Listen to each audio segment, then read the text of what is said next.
2011 में इन्होंने अपने पैरोकारों को कहा कि मुसलमान खवातीन की कब्रें खोदी जाएं।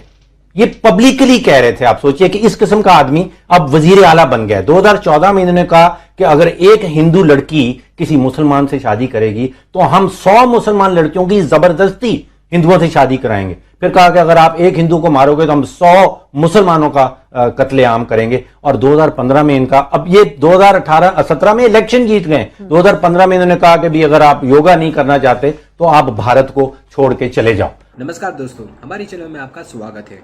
आज की इस वीडियो में पाकिस्तान मीडिया बात कर रहा है उत्तर प्रदेश के मुख्यमंत्री श्री योगी आदित्यनाथ के बारे में। आज की इस वीडियो में आप योगी जी का खौफ साफ देख पाएंगे। पाकिस्तान मीडिया को योगी जी के बेबाक अंदाज से बहुत ही डर लग रहा है। पाकिस्तान मीडिया को लगता है कि योगी आदित्यनाथ भारत में मुस्लिमों के लिए बहुत ही खतरनाक साबित हो सकते हैं। पर सबसे अजीब बात यह है कि पाकिस्तान अपने घर की हालत भूल जाता है। पाकिस्तान में माइनॉरिटीज की क्या हालत है वो किसी से भी छुपी नहीं है। आए दिन वहां पर हिंदू लड़कियों को किडनैप करके उनका जबरदस्ती किसी के साथ भी निकाह कर दिया जाता है और उनको कन्वर्ट भी कर दिया जाता है। इन सब मामलों पे पाकिस्तान मीडिया का एक लफ्ज भी नहीं निकलता। पर भारत में अगर कुछ भी होता है तो पाकिस्तान उस पर दुनिया भर का रिएक्शन देता है। आज के इस वीडियो में पाकिस्तान मीडिया योगी जी के बेबाक अंदाज के बारे में बात कर रहा है कि कैसे योगी जी एक फायर ब्रांड नेता है। आज के इस वीडियो में पाकिस्तान मीडिया योगी जी के भगवा कपड़ों को लेकर भी टिप्पणियां कर रहा है। दोस्तों, आपको बता दें कि एक वक्त था जब पाकिस्तान मीडिया मोदी जी पर भी ऐसी टिप्पणियां किया करता था और आज की तारीख में पाकिस्तान योगी जी पर भी ऐसी टिप्पणियां कर रहा है। कुल मिला के पाकिस्तान भारत के मुस्लिमों के लिए झूठी हमदर्दी दिखाना चाहता है, पर हकीकत यह है कि भारत का मुस्लिम पाकिस्तान के मुस्लिमों से अच्छी हालत में जी रहा है और यही बात है जो उनको हजम नहीं होती और इसीलिए पाकिस्तान भारत के मुस्लिमों को किसी भी तरह से भड़काना चाहता है। दोस्तों, पाकिस्तान को लगता है कि मोदी जी तो प्रधानमंत्री बन गए, पर हो सकता है आने वाले कल में योगी आदित्यनाथ भी भारत का प्रधानमंत्री बन जाए। उस केस को लेकर पाकिस्तान को बहुत ही चिंता हो रही है, क्योंकि पाकिस्तान को लगता है कि योगी आदित्यनाथ मोदी जी से भी ज्यादा फायर ब्रांड नेता है। पाकिस्तान मीडिया में योगी आदित्यनाथ जी का खौफ देखने के लिए शुरू करते इस वीडियो का अगला भाग। प्रदेश में कट्टर इंतहा पसंद हिंदू वजीर आला बन गए हैं, क्या ये गैर मामूली बात है?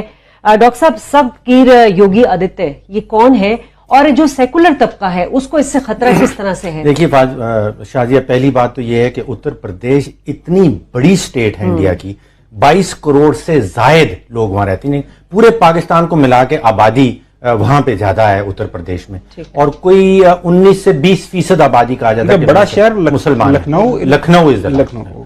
अब 20 से तकरीबन 20% आबादी कहा जाता है कि मुसलमान आबादी। तो आप समझिए कि 4 से 5 करोड़ मुसलमान इस स्टेट में रहते हैं। लेकिन जिस तरह ये इलेक्शन जीता है, यानी कि टोटल सीटें 403 हैं और उसमें से 312 जो है वो इनकी हुकूमती पार्टी जो है वो जीत गई है। आपके सामने जो नक्शा आ रहा है, इसमें जो सारा आपको वो पीला जर्द सा रंग नजर आ रहा है, वो सारा का सारा ये मोदी की पार्टी जो है वो जीत गई है। अब आप तस्वीर देखें, जिसको ये चीफ मिनिस्टर बनाता है मोदी, वो जो आपने नाम लिया आदित्यनाथ, हिंदू फैशिज्म की तस्वीर देख लें, हिंदू इंतहा पसंदी की तस्वीर देख लें, हिंदू बुनियाद परस्ती की तस्वीर देख लें, ये उस शक्ल के ऊपर आपको वादे तौर पे नजर आता है।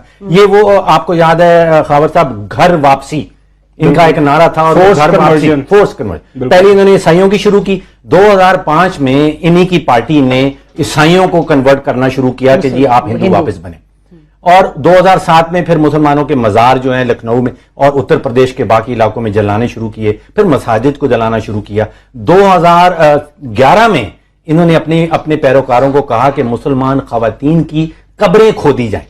ये पब्लिकली कह रहे थे। आप सोचिए कि इस किस्म का आदमी अब वजीर आला बन गया। 2014 में इन्होंने कहा कि अगर एक हिंदू लड़की किसी मुसलमान से शादी करेगी तो हम 100 मुसलमान लड़कियों की जबरदस्ती हिंदुओं से शादी कराएंगे। फिर कहा कि अगर आप एक हिंदू को मारोगे तो हम 100 मुसलमानों का कत्लेआम करेंगे। और 2015 में इनका, अब ये 2017 में इलेक्शन जीत गए, 2015 में इन्होंने कहा कि भी अगर आप योगा नहीं करना चाहते तो आप भारत को छोड़ के चले जाओ। अब ये इस किस्म के शख्स हैं जो वजीर आला बन गए हैं वहां पे। आपको सिमत क्या नजर आती है इंडिया की जाते हुए? मेरे लिए वैसे ये कोई अजीबोगरीब इलेक्शन आउटकम नहीं है। अगर अमेरिका जैसे पढ़े लिखे मुल्क के अंदर, जहां पे डेमोक्रेसी सदियों से वहां पे वेल एस्टेब्लिश है, डोनाल्ड ट्रंप जैसा मबूतल खास शख्स जो आ सकता है गवर्नमेंट में आ सके, उसने कम ऐलानात किए थे, मैं ये भी कर दूंगा, वो कर रहा है, वो अमल नहीं हो रहा है, एक अलग बात है। लेकिन ये देखें आप, ये वेस्टर्न यूरोप के अंदर क्या हो रहा है, जो नेशनलिस्ट पार्टी हैं वो उनका इमर्ज हुआ है। वो इलेक्शन जीतनी, ना सिर्फ इलेक्शन जीत रही है बल्कि ऊपर आ रही है, पूरे पूरे वेस्टर्न यूरोप के अंदर यही हो रहा है। इंडिया के अंदर यकीनी तौर पर ये हमारे लिए मेरे ख्याल में ये थोड़ा सा फिक्र वाली बात है। जब आप ये सारी बात कर रहे तो मेरे जहन में ये आ रहा था कि अब इस प्रोग्राम के फौरन बाद जो डॉक्टर साहब के ट्विटर पे अटैक होना शुरू हो जाएगा, ये कि पाक इंडिया दोस्ती के अगेंस्ट तो नहीं डॉक्टर साहब बात करना शुरू हो के एक जो इंडियन हिंदू नेशनलिस्ट और इस जहनीत का शख्स वहां पे आ गया, उसके बारे में हम बात कर रहे हैं। सबसे बड़ी रियासत हम तो पाक इंडिया दोस्ती के खिलाफ तो बात नहीं कर रहे, हमें बात बिल्कुल करनी चाहिए। ये वो रियलिटीज हैं जो पूरी दुनिया के अंदर सामने आ रही हैं और मेरे ख्याल में हमें थोड़ा सा अपने गार्ड्स को मेरे ख्याल में भारत में मुसलमानों की जो तादाद बहुत ज्यादा है, अगर हम बीएसपी वाले इलेक्शन देख ले, बीजेपी ने तो मुसलमानों को बड़ी कम अक्सरियत मिली, जबकि बीएसपी में हमने देखा था कि उस वक्त जो है वो ज्यादा मुसलमानों को एक वो तादाद उनकी वहां पे जीती थी, नशिस्तें मिली थी। क्या ट्रेंड दुनिया भर में चल रहा है? आपने ट्रंप की मिसाल दी, आप भारत की मिसाल ले लें, तो क्या आप जात पात और नस्ली बुनियाद परस्तों पर जो इलेक्शन जीते जाएंगे, आगे आने वाले भी इलेक्शन कहीं पर भी? ये एक डॉक्टर साहब, इस पे मैं डॉक्टर साहब की भी थोड़ी सी तवज्जो चाहूंगा। ये जो एक प्रोटेक्शनिज्म पूरी दुनिया के अंदर चल रहा है ना, कि आप पहले तो ये था एक ग्लोबलाइजेशन चली, आप तजारती हवाले से कह रहे हैं प्रोटेक्शन। सर तजारती हवाले से साथ साथ तजारती मतलब इसका डायरेक्टली इनडायरेक्टली लिंक तो सर बनता है ना। अब जब डोनाल्ड ट्रंप बात करता है प्रोटेक्शनिज्म की, या वेस्टर्न यूरोप बात कर रहा है, आपने ब्रेक्सिट देखा, उसके बाद इंडिया महान, अब वो मोदी यही बात कर रहा है ना, तो उसका ये थोड़ा इम्पैक्ट आ रहा है और मेरे ख्याल में लोग रिस्पॉन्ड कर रहे हैं। लेकिन एक चीज शाजिया जो वो है कि जमहूरियत है और जमहूरियत के अंदर चीजें कॉन्स्टेंटली चेंज होती रहती हैं और ऑन द मूव रहती हैं।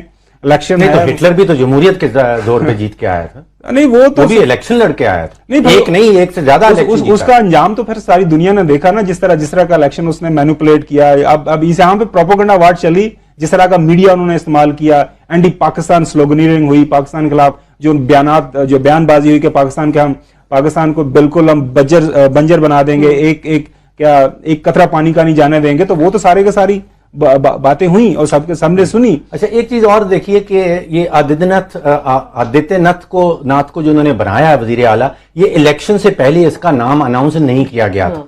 तो इसका मतलब ये हुआ कि वोट एक्चुअली मोदी को पड़ा है।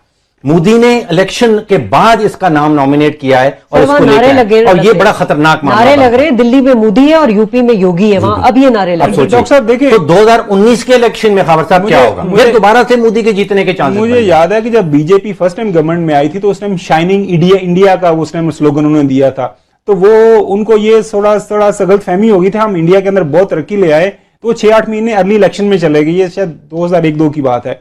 वो इलेक्शन हार गए थे, लोगों ने रिस्पॉन्ड किया था, लोगों ने रिएक्ट किया था।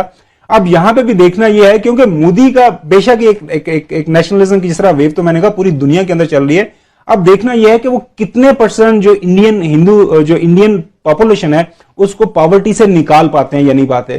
क्योंकि उत्तर प्रदेश तो सबसे बड़ा सूबा, वहां जीत गए। अब शमाल और शमाल मशरकी जितने भी सूबे हैं, अब गुजरात में देख लें, राजस्थान में देख लें, मध्य प्रदेश, सब जगह मोदी जीत रहा है, शमाल और शमाल मशरकी। उसके अलावा और यहां से अगर उत्तर प्रदेश में जीतता है जो सबसे बड़ा सूबा है, तो मुझे लग रहा है कि 2019 का इलेक्शन जीतने के चांसेस बहुत ज्यादा। वो भी थोड़ा सा मेरे ख्याल में थोड़ा सा हम इतना जल्दी हम फोर्स नहीं कर सकते। अब ये मैं बताया कि इकोनॉमी बड़ा रोल प्ले करती है। उसने अपना एक फसाद तो क्रिएट किया हुआ है कि I am the doer, I can do it. Gujarat के अंदर आप देखना यह है कि क्या वो अपने वादे पे उस पर वो कामयाब हो पाता है या नहीं होता, लोगों की उनकी जो जिंदगी में लाइफस्टाइल को बेहतर कर पाता है या नहीं पाता। क्योंकि इंडिया की मईशत जो जागी है, जो बड़ी हुई है, ये 1990-91 के बाद हुई है। पहले आपको याद है इसको कहा जाता था हिंदू ग्रोथ रेट, इकोनॉमी 1.5-2% से नहीं बढ़ती थी और उसकी वजह थी प्रोटेक्शनिज्म। अच्छा, कि इंडिया ने अपने बॉर्डर बंद कर रखे थे। अच्छा, ये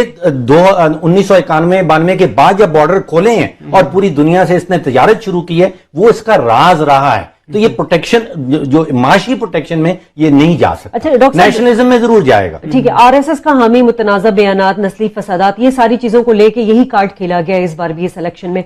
वहां जो मुसलमान है उन पर क्या असर पड़ेगा, और दूसरी बात जो हम इंतहा पसंदी के खिलाफ जो जंग लड़ रहे हैं, तो हमें क्या मुश्किलात दरपेश हो सकती? इंडिया तो जा रहा है कंप्लीट वो इंतहा पसंदी की तरफ और मजहब की बुनियाद के ऊपर अपनी पूरी सियासत चलाने की तरफ। तो पाकिस्तान के हवाले से अभी देखिए वो इंडस वाटर कमीशन के भी डायलॉग शुरू हो रहा है।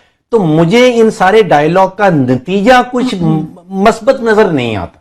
वैसे कुछ हमारी पॉजिटिव नजर नहीं आ रहा हमारी कुछ क्लास इसमें को देख रही है कि जो रे ऑफ होप देख रही है कि इलेक्शन आर ओवर, तो इलेक्शन में चूंकि आपको चाहिए होता है anti Pakistan stand, Indian political parties वो लेती हैं। अब इलेक्शन जीत लिया तो हो सकता है वो थोड़ा सा रिवर्स गेज में चले जाए, कुछ डायलॉग चले, कुछ बातचीत आगे बढ़े।